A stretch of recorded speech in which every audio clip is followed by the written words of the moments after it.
Hello everyone, how are you? I hope अच्छे होंगे और आप पढ़ाई लिखाई भी अच्छे से कर रहे होंगे मेरे ख्याल से। अब पता नहीं कितना पढ़ रहे हैं भाई, हम भी आप पर विश्वास बना के रखे, आपके घर वाले विश्वास बना के रखे हैं होंगे और आप भी अपने ऊपर विश्वास बना के रखे होंगे कि आपके अच्छे मार्क्स आएंगे। तो अच्छे मार्क्स ऐसे ही नहीं आएंगे, मन लगा करके पढ़ाई कीजिएगा, ठीक है ना। चलिए आज की क्लास में हम लोग देखने चलेंगे ईथर। क्या देखने चलेंगे? ईथर। ईथर में सबसे पहले हम लोग को क्या पढ़ना है? नॉमेनक्लेचर। देखिए ना क्या पढ़ना है? नॉमेनक्लेचर। सबसे पहले पढ़ना है नॉमेनक्लेचर। फिर मेथड ऑफ प्रिपरेशन में एक ही मेथड ऑफ प्रिपरेशन देखना है, विलियमसन सिंथेसिस। Williamson synthesis. उसके बाद फिजिकल प्रॉपर्टी में देखना है सॉल्युबिलिटी क्या होगा, मेल्टिंग पॉइंट, बॉइलिंग पॉइंट क्या होगा, इस तरीके से फिजिकल प्रॉपर्टी देखेंगे। उसके बाद केमिकल रिएक्शंस में दो, एक में cleavage of CO bond HX के द्वारा, हाइड्रोजन हैलाइड के द्वारा, और इलेक्ट्रोफिलिक सब्स्टिट्यूशन रिएक्शन में Friedel craft alkylation and Friedel Crafts acylation. इन्हीं के बारे में बात करते हैं। तो चलिए आज का क्लास हम लोग शुरू करते हैं नॉमेनक्लेचर से। नॉमेनक्लेचर में जो हम लोग को ईथर का नॉमेनक्लेचर करना पड़ता है, तो सबसे पहले तो अगर आपसे कोई पूछेगा कि सर ईथर है क्या, तो ईथर में ऑक्सीजन के दोनों तरफ क्या जुड़े रहते हैं? Alkyl group. Alkyl group same भी हो सकते हैं या डिफरेंट भी हो सकते हैं, तो R' भी लिख सकते हैं, R भी लिख सकते हैं, दोनों तरफ R भी लिख सकते हैं। फेनिल ग्रुप भी हो सकता है, कुछ भी, मतलब ऑक्सीजन के अगर दोनों साइड में कार्बन जुड़ा हुआ है तो आप वैसे क्लास ऑफ कंपाउंड को क्या कहेंगे? ईथर कहेंगे। तो ईथर का नाम लिखने के लिए जैसे ROR' का अगर आपको नाम लिखना है तो इसका तरीका होता है एल्कॉक्सी, एल्कॉक्सी और एल्केन लगाते हैं। क्या लगाते हैं? एल्कॉक्सी। अगर ये आपका एल्कॉक्सी है तो ये क्या है? एल्केन है। सर अब बात ये उठती है कि एल्कॉक्सी में किसको लेते हैं हम लोग? तो एल्कॉक्सी में छोटा कार्बन चेन वाले को लेते हैं। सीधा सीधा अगर बात करें तो एल्कॉक्सी में छोटे एल्किल ग्रुप को लेते हैं, छोटे एल्किल ग्रुप को लेते हैं। और एल्केन में लॉन्ग चेन एल्किल ग्रुप को लेते हैं। किसको लेते हैं sir? Long chain alkyl group.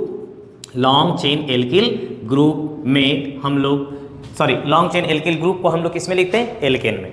चलिए देखिएगा कंपाउंड का नाम जल्दी जल्दी आप बताइएगा, बस यही है। जैसे CH3OCH3, चलिए बोलिए क्या नाम होगा इनका?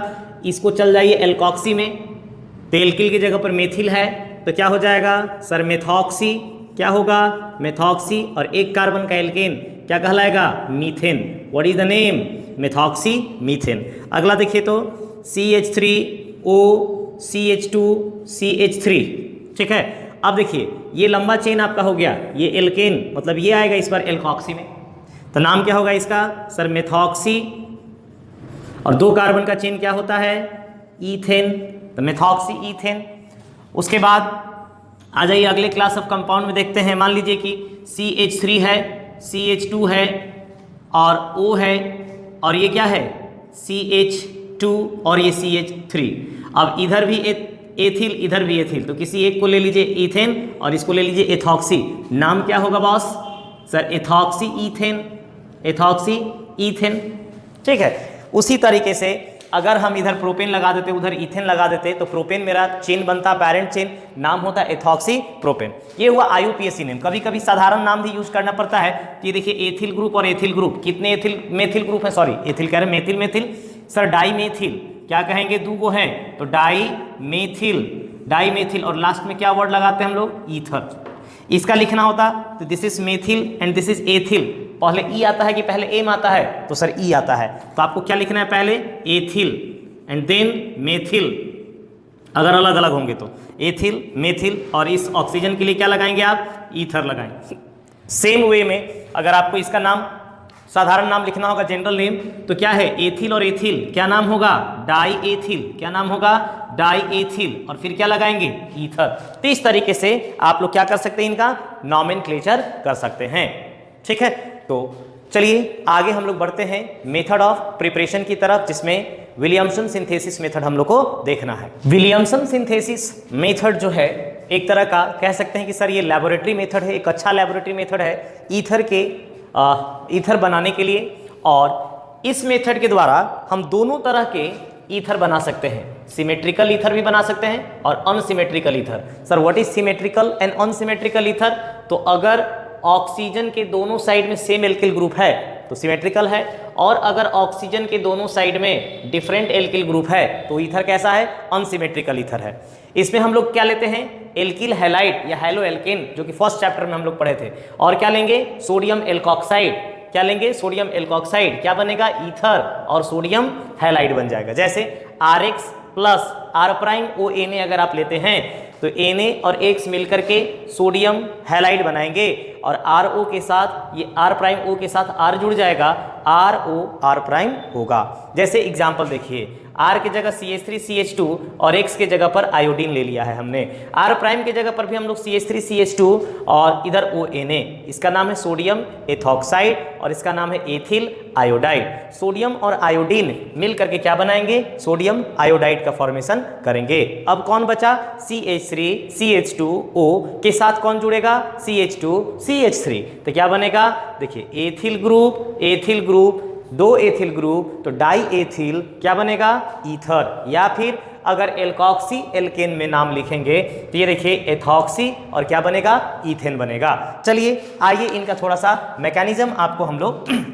दिखा देते हैं कैसे काम होता है। फिर हम लोग बात करते हैं तो सिमेट्रिकल का है, ये भी बताएंगे कि अनसिमेट्रिकल कैसे बनेगा। मैकेनिज्म में क्या होता है, CH3CH2ONA जो है एक्चुअली क्या है सर, CH3CH2O पर माइनस और Na पर प्लस।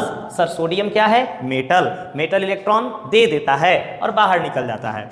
अगला स्टेप में अब ये क्या बन जाता है, न्यूक्लियोफाइल, इसको न्यूक्लियस पसंद होने लगा तो CH3CH2O पर माइनस है और ये हमारे पास पड़ा हुआ था सबस्ट्रेट CH3CH2 और इसके साथ क्या लगा था, आयोडीन। सर आयोडीन इलेक्ट्रोनेगेटिव होने के कारण हेट्रोलाइटिक क्लीवेज करता है, द्विसमांश विखंडन करता है, तो कार्बन पर पॉजिटिव आने लगता है तो ये ऑक्सीजन इस पर क्या करता है, अटैक कर देता है, आक्रमण कर देता है। और जब आक्रमण कर देगा तो CH3CH2 के बाद OCH2, सॉरी यहाँ पे मिसप्रिंट था, CH2CH3 बनाएगा तो CH3CH2OCH2CH3 और देखिए I पर क्या आ जाएगा, माइनस। हमको I से ज़्यादा लगाव नहीं है, यहाँ Na प्लस है और यहाँ I माइनस है, दोनों मिलकर के क्या बनाएंगे, सोडियम आयोडाइड। अब हम लोग चलते हैं, देखते हैं अनसिमेट्रिकल वाले पर थोड़ा सा बात कर लेते हैं। दो एग्जाम्पल इसमें हम लोग देखेंगे असिमेट्रिकल वाले में। एक देखिए 3 डिग्री हम लोग सोडियम एल्कोक्साइड सीधा सीधा लिए हैं और एल्किल हैलाइड लिए हैं। क्या करेगा, ऑक्सीजन अटैक करेगा इस CH3 पर, क्योंकि ब्रोमीन इलेक्ट्रॉन लेकर के जाएगा तो ब्रोमीन और सोडियम मिल करके क्या बनाएंगे, सोडियम ब्रोमाइड का फॉर्मेशन करेंगे। किस चीज़ का फॉर्मेशन करेंगे, सोडियम ब्रोमाइड। एक नोट दिमाग में रखिएगा कि एल्किल हैलाइड जो आप यूज़ कर रहे हैं, ये है ना alkyl halide, alkyl halide is primary. अगर एल्किल हैलाइड आपका प्राइमरी होता है the result will be better, reaction उतना अच्छा होगा। तो याद रखिएगा एल्किल हैलाइड प्राइमरी होगा तो ज़्यादा बेटर होगा। अगर एल्किल हैलाइड कभी अगर टर्शियरी एल्किल हैलाइड ले लिया किसी ने, टर्शियरी एल्किल हैलाइड ले लिया तो आपको कभी भी ईथर नहीं मिलेगा, एल्कीन मिलता है, ईथर हम लोग को नहीं मिलता है। जैसे देख लीजिए CH3CH2Br CH3 है, ये 3 डिग्री एल्किल हैलाइड है और यहाँ एल्कोक्साइड दिया हुआ है, सोडियम एल्कोक्साइड। अब क्या होता है, सोडियम और ब्रोमीन मिलकर के सर सोडियम ब्रोमाइड बनाते हैं। CH3O जो है, अब देखिए ये न्यूक्लियोफाइल भी है, सर क्या है ये, न्यूक्लियोफाइल, और न्यूक्लियोफाइल होने के साथ साथ ये बेस भी होता है। क्या होता है, बेस होता है। और बेसिक इफेक्ट और इसके 3 डिग्री होने के कारण ये एलिमिनेशन रिएक्शन दे देता है। क्या दे देता है, एलिमिनेशन रिएक्शन, सब्स्टिट्यूशन के बजाय एलिमिनेशन हो जाता है। ब्रोमीन का तो एलिमिनेशन हुए किया, साथ ही साथ क्या हो जाता है, यहाँ से हाइड्रोजन निकाल लेता है, किसी भी तीनों में से कार्बन के पास से ये हाइड्रोजन लेकर के खुद अल्कोहल का फॉर्मेशन करता है। देखिएगा कैसे अल्कोहल का फॉर्मेशन करता है। मान लीजिए कि हम इसको लिख रहे हैं, 3 हाइड्रोजन है ना यहाँ पे, ये 3 हाइड्रोजन हमने लिख दिया।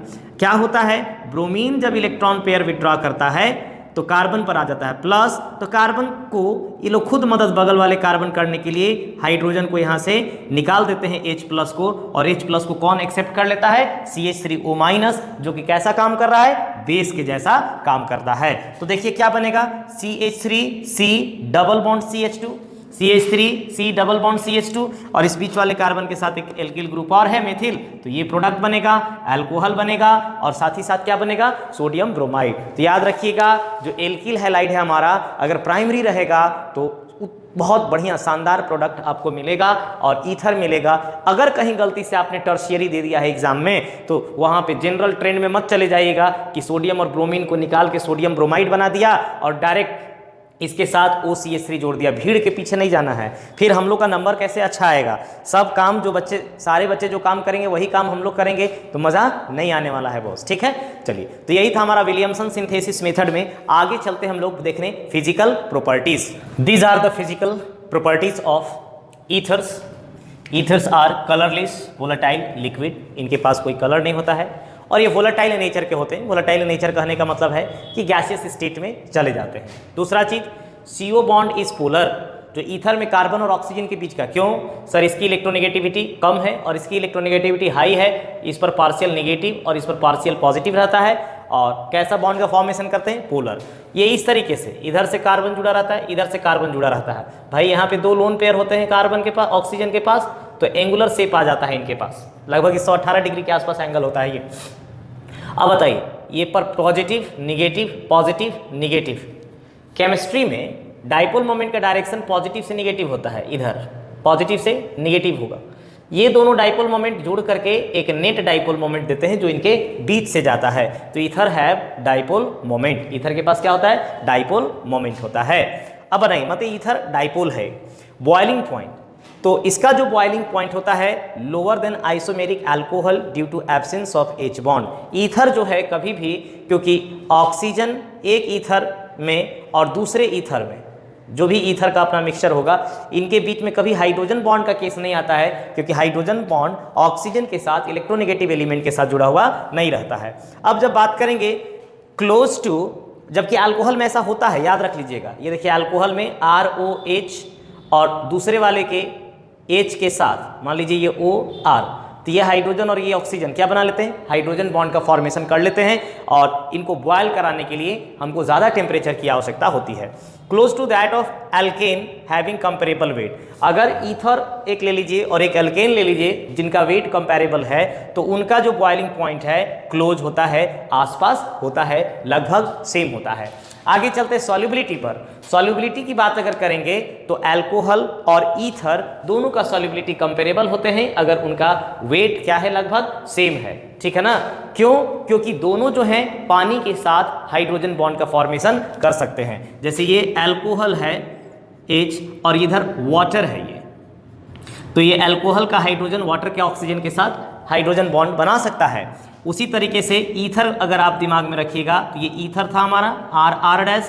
अब मान लीजिए ये H है, ये O है और ये H है वाटर, यहाँ से हाइड्रोजन बॉन्ड बन सकता है। इधर भी दूसरे वाटर मॉलिक्यूल से ये हाइड्रोजन बॉन्ड का फॉर्मेशन कर सकता है। तो अल्कोहल भी वाटर के साथ हाइड्रोजन बॉन्ड बनाता है और ईथर भी वाटर के साथ हाइड्रोजन बॉन्ड का फॉर्मेशन करता है। इसलिए लगभग सेम वेट वाले ईथर और अल्कोहल का सॉल्युबिलिटी जो है पानी में क्या होता है, सेम होता है। तो ये फिजिकल प्रॉपर्टीज इनका है। केमिकल रिएक्शन में सबसे पहला जो आपको देखना था, cleavage of CO bond by hydrogen halide. चलो, जब भी आप मान लीजिए सिमेट्रिकल ईथर लिए हैं और हाइड्रोजन हैलाइड के साथ रिएक्ट कराते हैं तो सबसे फर्स्ट बार में एक बॉन्ड टूटता है और यहाँ से ये निकलता है और RH बनता है, हाइड्रोजन हैलाइड बनता है, ROH बनता है। क्या बनता है, ROH बनता है। अगले स्टेप में चूंकि एक्सेस ऑफ हाइड्रोजन हैलाइड हम लोग लेते हैं तो नेक्स्ट स्टेप में अल्कोहल और HX मिलकर के ये OH और H मिलकर वाटर बनाते हैं और R और X मिलकर के फिर से एल्किल हैलाइड का फॉर्मेशन करते हैं। ठीक उसी प्रकार से अगर आप इस तरीके से ले लीजिएगा,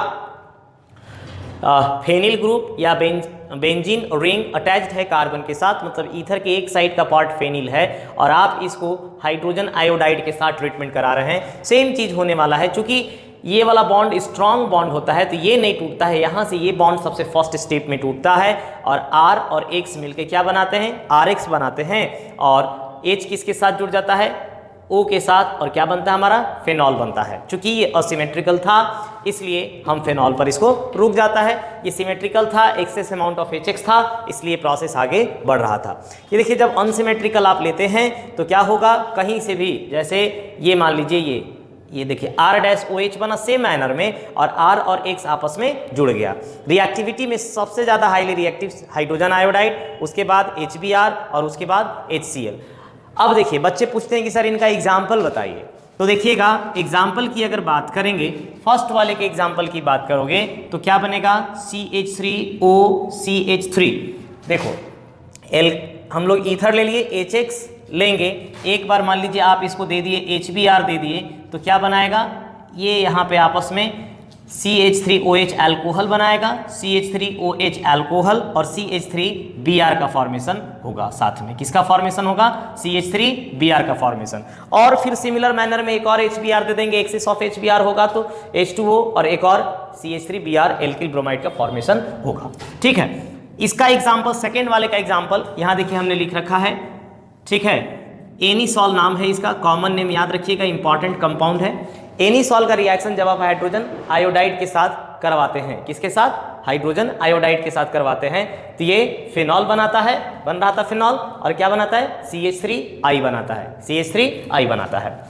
ठीक उसी प्रकार से अगर किन्हीं को लग रहा होगा कि सर ये R डैश और R अलग अलग वाला ले लीजिए, तो ये देखिए हमने ले लिया है, इधर का एल्किल ग्रुप अलग है और इधर का एल्किल ग्रुप अदर है। जब HI के साथ आप इसको ट्रीटमेंट कराएंगे तो अब देखिएगा सबसे पहला कौन सा ग्रुप यहाँ पे टूटेगा, तो होता क्या है कि ऑक्सीजन अपना लोन पेयर इस हाइड्रोजन को देकर के ऑक्सीजन बन जाता है प्लस। तो ऑक्सीजन किधर से जाना चाहता है, ऑक्सीजन को इधर से, इसका अब इस ऑक्सीजन के पास या तो इधर से लूट सकता है इलेक्ट्रॉन या इधर से लूट सकता है इलेक्ट्रॉन, लुटेरा बन गया है।